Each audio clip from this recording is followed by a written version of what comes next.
میخوام یک نفر رو به اینجا دعوت کنم، شما شاید میشناسید.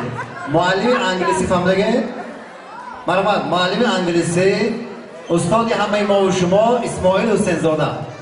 و ما یک چند عباره و جمله ها رو از استاد میپرسیم و همزمان میخوام خرسق بزنیم براشون، زیرا که خیلی چهره موفق هستن.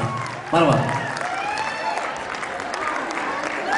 شما دید اسماعیل حسین زاده معلم انگلیسی در اینترنت پیگیری کنید، حتما میابید. و اسماعیل جان برو دیگر خوش آمده و میخواستیم سال نو 2025 مبارک را با زبان انگلیسی برای اخلاصمندان بگویید. Happy New Year for you. I respect you, all of you. Thank you so much. زنده باشید.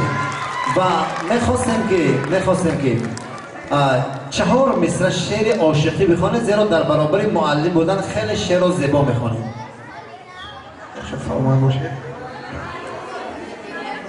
عشق در دل شعله صبح سعادت بوده است.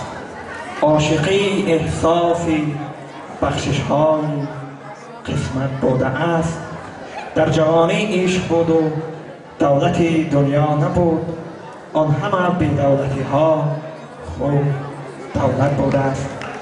بس که از پای روان ماندیم و حسرت میخوریم، در غم خوبان دویدن هم غنیمت بوده است. سلامت و سربلند باشید. خب به گمانم کسی میخواهد که از شما یگان عباره و جمله پرسد، و اگر کسی که بخواد جمله را به عباره پرسد مرحمت دعوت میکنم. السلام علیکم. استاد عزیز، زیمن رنجیده با زبان انگلیسی چی میشه؟ زیمن رنجیده. Are you offended by me? Are you offended by me? چون از زبان اکای از میگم زیمن رنجیده. رنجیدنت آخر برای چیست؟ مرا سنجیدنت آخر برای چیست؟ You test me, why you're testing for me. سلامت و سربلند باشید. اسماعیل جان یک جهان سپاس که خوشحالی آوردید به این تالار، و ما از عبیدالله جان با احترام خواهش میکنیم همون شعر سیدا را برای ما شما بخوانند و هنرمند نوبتی را دعوت کنند. خوش آمدید بار دیگر. تشکر زیاد. سلام گرم و جوشانی من از دوشنبه به همه شما عزیزان دل. امروز باعث افتخار و سرفرازی است که زیر لیوای صلح و وحدت ملی استقلالیت کامل تاجیکستان سال نو 2025 را در یکی از بهترین شهرهای جمهوری شهر ترسونزاده استقبال گرفته ایستادیم.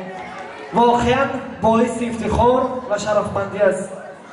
من نسبت مردم شهر ترسونزاده احترام زیاد دارم و این مهر و محبت و صمیمیت شما را در قلب خود تا به دوشنبه میبرم. زیمن رنجیده‌ای صیاد هوش من که خواهد شد؟ کلید قلف لب‌های خموش من که خواهد شد؟ لبی لعلی خود از پرسیدن احوال من بستی، حریف سرمه آواز گوش من که خواهد شد؟